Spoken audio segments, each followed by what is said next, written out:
1 month after our initial report, Qualcomm indirectly confirmed that Samsung's upcoming flagship, the Galaxy S24, will boast advanced on-device generative AI capabilities. Samsung has unveiled a mobile AI system known as Samsung GOS, representing a new era and offering a glimpse into the innovative features we can expect.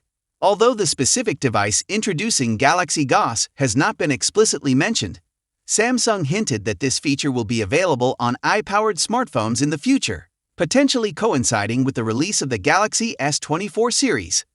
The GOS language model is designed to understand language and provide responses, covering tasks such as composing emails, editing documents, translating languages, and assisting with device controls. In addition to the GOS language model, Samsung has developed GOS Code, a specialized model focused on code languages, offering code assistance for efficient software development. Samsung believes these innovations are a preview of what's to come in a new era of AI. Now that you're informed about these advancements from Samsung's GOS series, what are your expectations for the Galaxy S24 lineup? Share your thoughts in the comments section, and stay tuned to our channel for more updates.